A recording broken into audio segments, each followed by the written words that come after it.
It is about 12:15. Sorry, I started a little bit late. Today's topic, we're going to go through not to give up, why not to give up. As things get harder, we've hit that point, and we talked about this a couple weeks back. We've hit our 6-week mark. We've hit almost 2 months now since the New Year, New You rush to get to Lifetime, to get to any club. Right about now is the time where people start to give up for a lot of different reasons. We covered those in this week's podcast, so kind of what I want to do is just give you a quick recap of those, just touch base on what's going on with giving up, why people give up. Maybe some of these things apply to you, maybe they don't.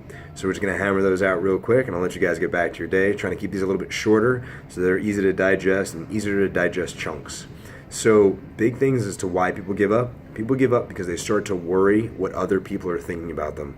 They start worrying about the fact that maybe they've been inconsistent. They start worrying about the fact that somebody that they've seen or haven't seen in a little while is changing more than they are.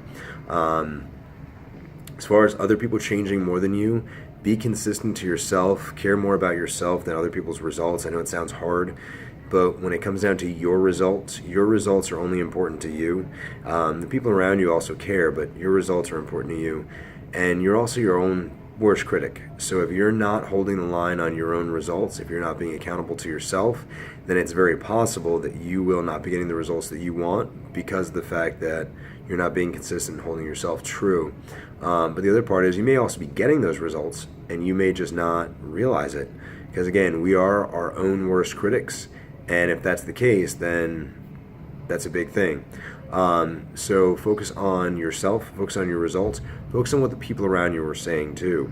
This is also a big reason why people start to drop off because they don't like the extra attention. Maybe you've been uncomfortable with yourself for a while. Maybe you've been getting down on yourself for a while. One of the things that may happen since that's going on is as people start to tell you, hey, you're looking better, you look like you have more energy, whatever it is, let's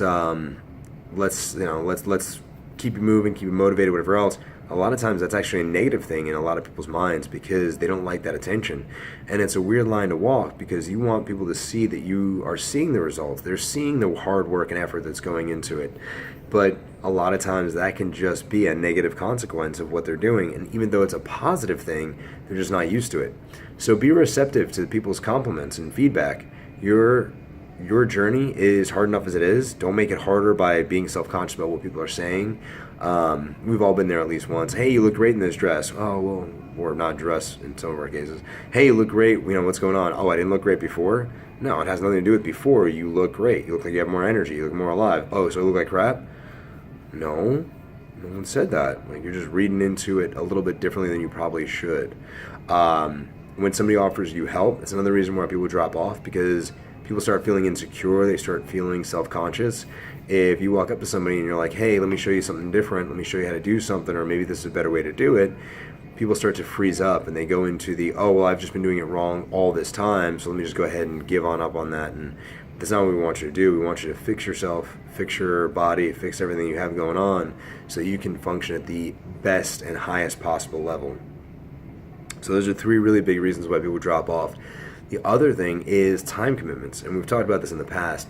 Make the appointment with yourself. Be consistent to yourself. Be selfish with your time with you. If you think about it, if you're starting a relationship and you're starting to date somebody, you're selfish with that time. You're not like, oh, hey, let's go out on Wednesday. We're gonna go get dinner or whatever else.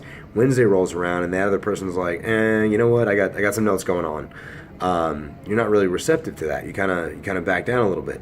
But it's okay for you to do that to you. It's okay for you to give up on yourself and cancel your dates with yourself and cancel your appointments with yourself. If you went into someone's office and they were like, hey, we were supposed to meet right now, but I just decided I don't want to. You would literally turn around and be like, well, this guy's ridiculous. Like, why would I ever schedule another appointment with this person? So every time that you give up on your own appointments, you're allowing yourself to quit.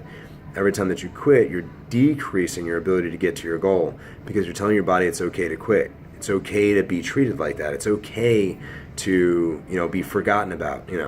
We've all, like I said, we've all been there at least once where someone's like, I forgot about our appointment. I forgot about our lunch date. I forgot about this, forgot about that.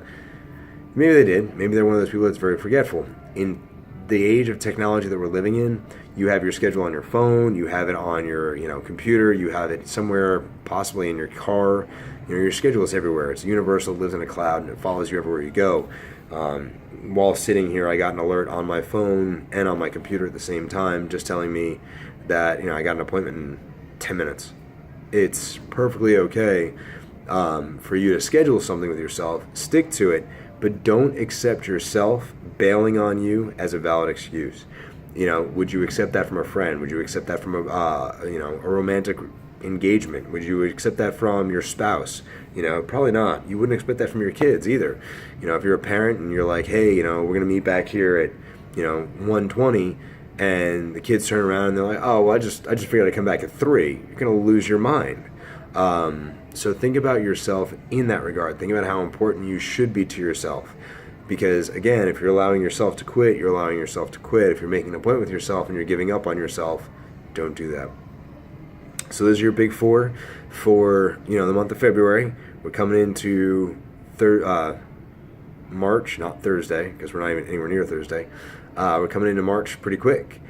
Focus on yourself, focus on your accountability, focus on your consistency, and if you need help, reach out. If you haven't reached out and you're wanting to quit because you haven't gotten where you want to be, have you done everything you could have done to get to your goals?